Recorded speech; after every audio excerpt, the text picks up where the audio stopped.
Hello and good morning everyone. आज के इस लेक्चर में हम बेसिक क्वांटम मैकेनिक्स को ही कंटिन्यू रखेंगे और आज का हमारा जो टॉपिक है वो डी ब्रोगली प्रिंसिपल के ऊपर रहने वाला है या डी ब्रोगली हाइपोथेसिस के ऊपर रहने वाला है। और ये जो टॉपिक है वो बेसिक नॉलेज के लिए काफ़ी ज़्यादा इंपॉर्टेंट है और इस कंसेप्ट का क्वांटम मैकेनिक्स की डेवलपमेंट में काफ़ी ज़्यादा कंट्रीब्यूशन भी है। तो सबसे पहले हम यहाँ पे बात करेंगे कि ये जो हाइपोथेसिस वर्ड है इसका मतलब क्या होता है। तो हाइपोथेसिस वर्ड का मतलब होता है एक पर्टिकुलर पर्सन के द्वारा दी गई स्टेटमेंट जिसका कोई भी मैथमेटिकल प्रूफ नहीं होता उस टाइम पे। अब अगर मैं उस पर्सन के द्वारा दी गई जो स्टेटमेंट अगर मैं उसको मान के चलता हूँ तो जितनी भी जो प्रॉब्लम है मैं सब उनको एक्सप्लेन करके बता सकता हूँ। ठीक है, ये होता है हाइपोथेसिस का मतलब। अब डी ब्रोगली साहब ने क्या बोला, डी ब्रोगली साहब ने बोला कि अपने पास कोई भी एक मटेरियल पार्टिकल है, सपोज दैट मेरे पास ये एक मटेरियल पार्टिकल है और ये मटेरियल पार्टिकल मोशन में है। तो डी ब्रोगली साहब ने बोला इस मटेरियल पार्टिकल से एसोसिएटेड क्या चलेगी, वेव चलेगी, जिसको हम क्या बोलते हैं, डी ब्रोगली वेव बोलते हैं या फिर ग्रुप ऑफ वेव बोलते हैं। अगर मैं सिंपल वर्ड में बोलना चाहूँ तो मैं ये बोल सकता हूँ जैसे मेरे पास जितने भी मटेरियल पार्टिकल, जैसे मेरे पास एक ट्रेन है, वो ट्रेन भी किसकी फॉर्म में जा रही है, वो वेव की फॉर्म में जा रही है। अगर मैं एक पत्थर को उठा के थ्रो करता हूँ तो वो पत्थर भी किसकी फॉर्म में जाएगा, वेव की फॉर्म में जाएगा। जितने भी मटेरियल पार्टिकल हैं वो सब किसकी फॉर्म में मूव करते हैं, वेव की फॉर्म में मूव करते हैं। ठीक है, अब ये अगर कोई ट्रेन वेव की फॉर्म में जा रही है तो वो दिखाई क्यों नहीं दे रही, इसका रीज़न बताया कि उसकी वेवलेंथ बहुत ज़्यादा कम है, इतनी ज़्यादा कम है कि उसको हम ऑब्जर्व नहीं कर पाते। ठीक है, तो स्टार्ट करते हैं।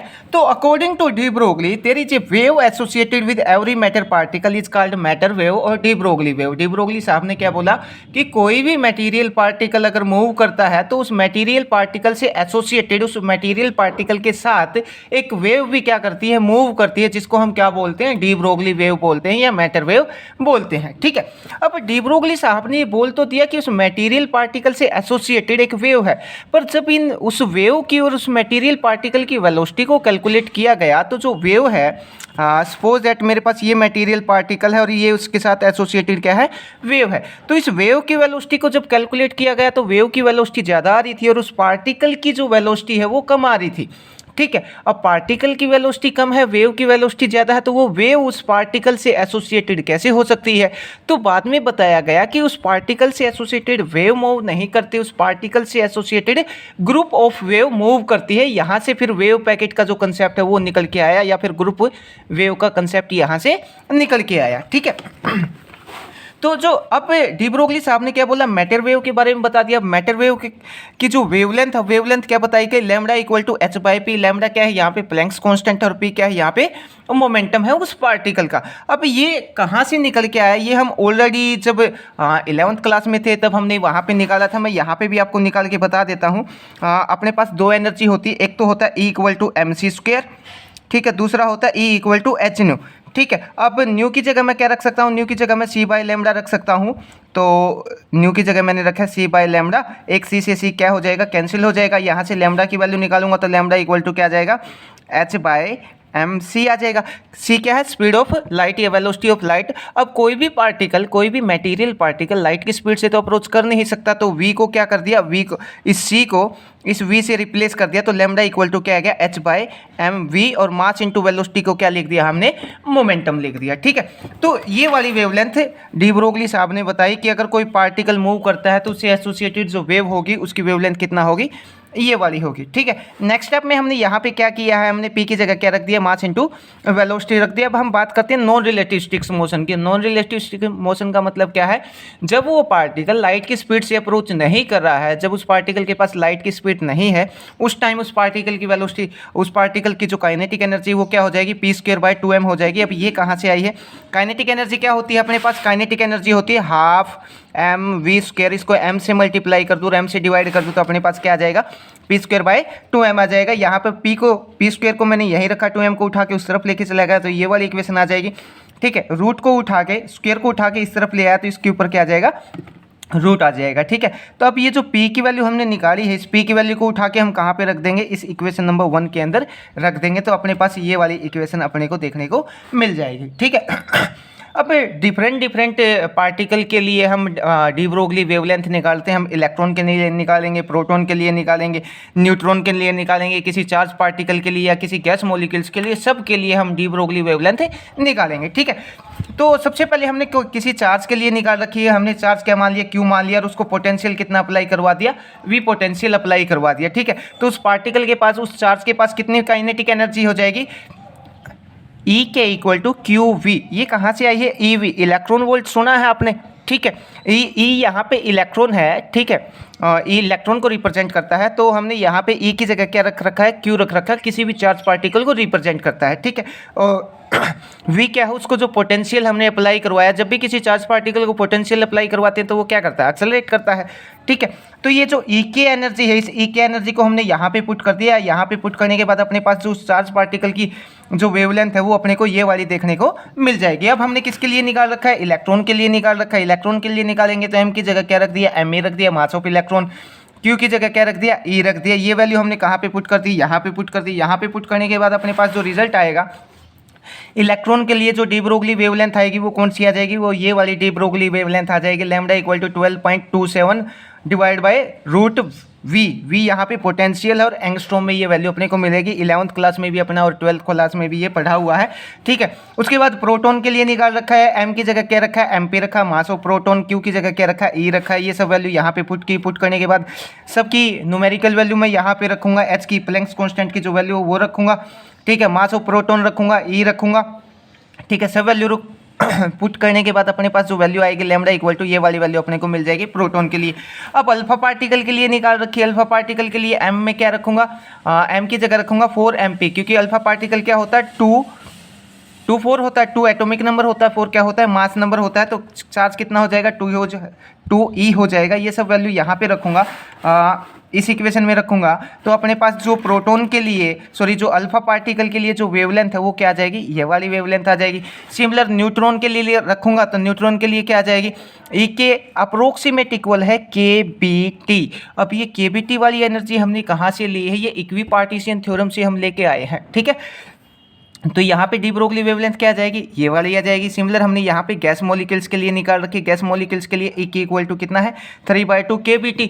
अब 3/2 KBT ये कहाँ से आए, इक्विपार्टीशन थ्योरम से लेके आए हैं। इक्विपार्टीशन थ्योरम क्या बोलती है, अगर अपने पास किसी भी टेम्परेचर T के ऊपर अगर मैं एक डायमेंशन की एनर्जी देखूँ तो वो एक 1 डायमेंशन की एनर्जी क्या होती है, 1/2 KBT होती है किसी भी गैस मॉलिक्यूल्स के पास। अगर मेरे को 3 डायमेंशन की निकालनी है तो एक डायमेंशन में कितना है, 1/2 KBT, सेकंड में कितना होगा, 1/2 KBT, थर्ड में कितना होगा, 1/2 KBT। तो सबको ऐड करूंगा तो कितना आ जाएगा, 3/2 KBT आ जाएगा। ये एनर्जी की वैल्यू कहाँ पे पुट कर दूंगा, यहाँ पे इस रिलेशन में पुट कर दूंगा, तो अपने पास इसके लिए भी आ जाएगी, ठीक है। अब सिमिलर हम किसके लिए निकालते हैं, रिलेटिविस्टिक्स मोशन के लिए। ये तो बात थी किसके लिए, नॉन रिलेटिविस्टिक्स मोशन के लिए बात थी। तो जहाँ पे हमने एनर्जी क्या ली थी, p²/2m ली थी काइनेटिक एनर्जी। अब रिलेटिविस्टिक्स मोशन में जो काइनेटिक एनर्जी है या फिर जो एनर्जी है हम क्या लेके चलते हैं, p² c² + m0 c⁴ √, ये वाली एनर्जी हम लेके चलते हैं, ठीक है। अब हमने जो एनर्जी है उस एनर्जी को हमने यहाँ पे इसे ऐसे रिप्रेजेंट कर दिया। अब ये एनर्जी क्या है, ई के यहाँ पे रिप्रेजेंट करता है काइनेटिक एनर्जी को, और m0 c² रिप्रेजेंट करता है यहाँ पे रेस्ट मास एनर्जी को, ठीक है। अब इसको थोड़ा सा, ये जो इक्वेशन है इसको थोड़ा सा सिंप्लीफाई कर लेते हैं, सिंप्लीफाई कर ले। तो ये रूट हटा के इसकी पावर को कितना कर दिया, हाफ कर दिया। हाफ करने के बाद हमने क्या किया, m0 c² यहाँ से कॉमन निकाल लिया। यहाँ पे कितना बच जाएगा यहाँ पे बच जाएगा 1, और एक सेकेंड, हाँ यहाँ पे 1 बच जाएगा क्योंकि इसकी पावर हाफ है। यहाँ पे 1 आ जाएगा, यहाँ से क्या आ जाएगा, p², और ये वाली टर्म यहाँ पे नहीं है तो यहाँ पे अपने को ये देखने को मिल जाएगा। आप इसका क्या कर दिया, बाइनोमियल एक्सपेंशन कर दिया। बाइनोमियल एक्सपेंशन करेंगे तो पावर क्या चली जाएगी, आगे चली जाएगी। इसको एक्सपेंड कर दिया बाइनोमियल एक्सपेंशन से, ठीक है। अब नेक्स्ट स्टेप में क्या किया, नेक्स्ट स्टेप में ये यहाँ पे ये जो स्क्वायर है, स्क्वायर को क्या कर दिया, खोल दिया। ये p की पावर क्या हो जाएगा, 4 हो जाएगा, m की पावर 4 हो जाएगा, c की पावर भी कितना हो जाएगा, 4 हो जाएगा। बाकी की सब टर्म एज इट इज रखी है। नेक्स्ट स्टेप में क्या किया, m0 c² को अंदर मल्टीप्लाई करवा दिया प्रत्येक टर्म के साथ। तो यहाँ पे भी क्या आ जाएगा, m0 c² आ जाएगा। इसके साथ ये m0 c² कैंसिल हो जाएगा, यहाँ पे भी कैंसिल हो जाएगा। बची हुई टर्म हमने यहाँ पे रख दी।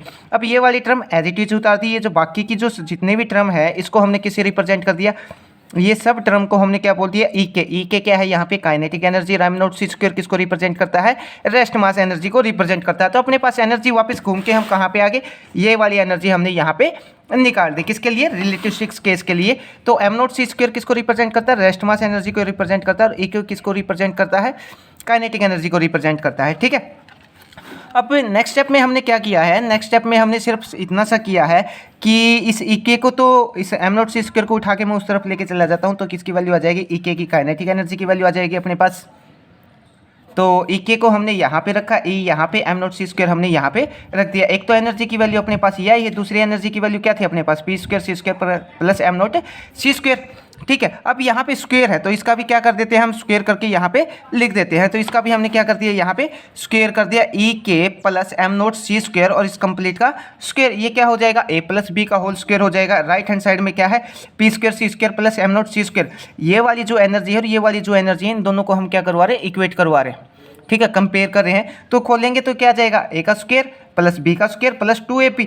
ठीक है, और राइट हैंड साइड में टर्म क्या है वो हमने यहाँ पे एज इट इज रख दी, एम नॉट सी स्क्वायर और एम नॉट स्क्वायर सी की पावर 4 से एम नॉट सी की पावर 4 क्या हो जाएगा, कैंसिल हो जाएगा। और जो बची हुई टर्म है वो हमने यहाँ पे लिख दी। ठीक है, ई के into E K plus 2 M not C square equal to P C square. ठीक है, अब नेक्स्ट में क्या किया, ये जो पी सी स्क्वायर है, स्क्वायर को उठा के उस तरफ लेके चला गया तो इस कंप्लीट टर्म पे क्या आ जाएगा, रूट आ जाएगा। और यहाँ से हमने क्या निकालना है, नॉन रिलेटिव रिलेटिविस्टिक्स केस के लिए, रिलेटिविस्टिक्स मोशन के लिए। रिलेटिविस्टिक्स मोशन का मतलब क्या है, जब पार्टिकल लाइट की स्पीड से अप्रोच कर रहा है तो उस टाइम उस पार्टिकल की वेवलेंथ क्या होगी। ठीक है, तो लेमडा इक्वल टू क्या होता है, लेमडा इक्वल टू होता है अपने पास एच बाई पी। इसको मैंने सी से मल्टीप्लाई करवाया, सी से डिवाइड करवाया तो नीचे क्या आ गया, पी सी की वैल्यू उठा के मैंने यहाँ पे रख दी। तो रिलेटिविस्टिक्स मोशन के लिए हमने यहाँ पे क्या निकाल दी, डी ब्रोगली वेवलेंथ निकाल दी। उसके बाद इसमें एक छोटा सा पॉइंट है, वो पॉइंट क्या है, अगर मेरे पास ई के बोले तो काइनेटिक एनर्जी बहुत ज़्यादा स्मॉल है किससे, रेस्ट मास एनर्जी से, तो उस केस में अपने पास कैसा मोशन होगा, नॉन रिलेटिविस्टिक्स मोशन होगा। और दूसरा सेकंड पॉइंट में क्या है, अगर मेरे पास जो काइनेटिक एनर्जी है वो अप्रोक्सीमेट इक्वल है किसके, रेस्ट मास एनर्जी के, तो उस केस में क्या होगा अपने पास, रिलेटिविस्टिक्स मोशन होगा। यही बात हमने यहाँ पे नोट के अंदर लिख रखी है। ठीक है, आई होप आपको ये डी ब्रोगली हाइपोथेसिस और डी ब्रोगली प्रिंसिपल ये जो है ये समझ आया होगा। अगर इसमें कोई बात समझ ना आई हो तो आप मैसेज करके या कमेंट करके पूछ सकते हैं। और साथ ही एक इंपॉर्टेंट पॉइंट और बता देता हूँ, इससे अगला जो टॉपिक होगा वो अपना कंसेप्ट ऑफ वेव पैकेट के ऊपर होगा। और साथ ही जो डी ब्रोगली प्रिंसिपल के ऊपर या डी ब्रोगली हाइपोथेसिस के ऊपर कुछ न्यूमेरिकल है वो हम सोल्व करेंगे अगले लेक्चर के अंदर। ठीक है, और उस लेक्चर का लिंक आपको डिस्क्रिप्शन बॉक्स के अंदर मिल जाएगा जब अपलोड किया जाएगा तब। ठीक है, तब तक के लिए थैंक यू।